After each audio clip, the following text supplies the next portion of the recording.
अब हम वाक्य विचार के बारे में जानते हैं, यानी वाक्य के बारे में जानते हैं। वाक्य यानी सेंटेंस। देखिए, दो या दो से अधिक सार्थक शब्दों के योग से जो वाक्य बनता है, ये वाक्य होता है क्या साथियों? दो या दो से अधिक सार्थक शब्दों के योग से क्या बनता है साथियों?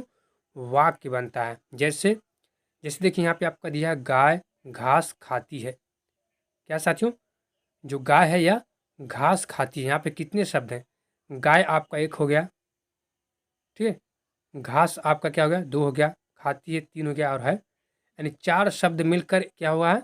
एक वाक्य बना है। तो यहाँ पर आपको बताया गया है कि दो या दो से अधिक सार्थक शब्द के योग से क्या बनता है? वाक्य बनता है। तो यहाँ पे चार शब्द मिलकर एक वाक्य का क्या कर रहे हैं साथियों? निर्माण कर रहे हैं, इसलिए इसमें क्या है? ये वाक्य है। इसी प्रकार है रमा खेल रही है, यह भी क्या साथियों? यह भी एक वाक्य है। आज ठीक है, सिंपली सी आप इसकी डेफिनेशन को यहाँ से भी याद रख सकते हैं। कैसे?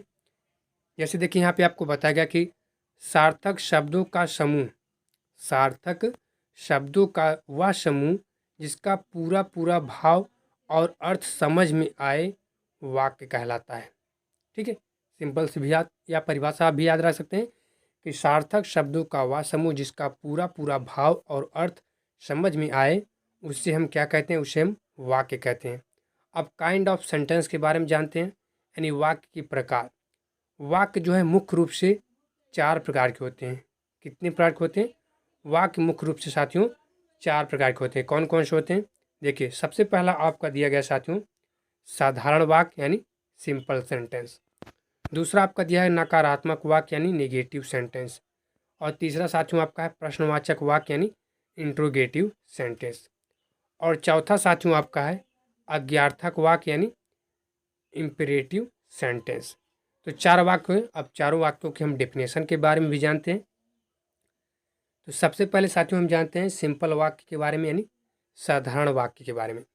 इस प्रकार के वाक्य में किसी बात को साधारण ढंग से कहा जाता है, उसे हम साधारण वाक्य कहते हैं। जैसे देखिए, पंकज गाना गाता है, गाय दूध देती है, इत्यादि। ये सब क्या है? ये सब साधारण वाक्य हैं। अब साथियों हम जानते हैं नकारात्मक वाक्य के बारे में, यानी निगेटिव सेंटेंस के बारे में। देखिए, जहाँ पर भी निगेटिव वाक्य होते हैं, इस प्रकार के वाक्य में किसी कार्य का ना होना अथवा ना करना पाया जाता है, वहाँ पे आपका नकारात्मक वाक्य होता है। जैसे मोहन आज स्कूल नहीं जाएगा, तुमने चाय नहीं बनाई। ये सब साथियों क्या है? ये सब आपका नकारात्मक वाक्य है। अगला साथियों हमारा है इंट्रोगेटिव सेंटेंस। इंट्रोगेटिव मतलब प्रश्नवाचक वाक्य।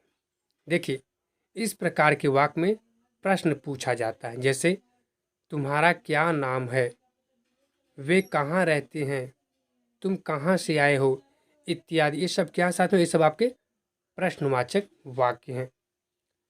अब साथियों हम जानते हैं चौथे वाक्य के बारे में, यानी चौथा जो हमारा है आज्ञा सूचक वाक्य यानी इम्पेरेटिव सेंटेंस। देखिए, इन वाक्यों में साथियों आपका प्रार्थना, आज्ञा अथवा परामर्श का बोध होता है, उसे हम आज्ञा सूचक वाक्य कहते हैं। जैसे सड़क पर खेलो, खड़े हो जाओ, इत्यादि। ये सब क्या साथियों? ये सब आज्ञा सूचक वाक्य हैं। ठीक है।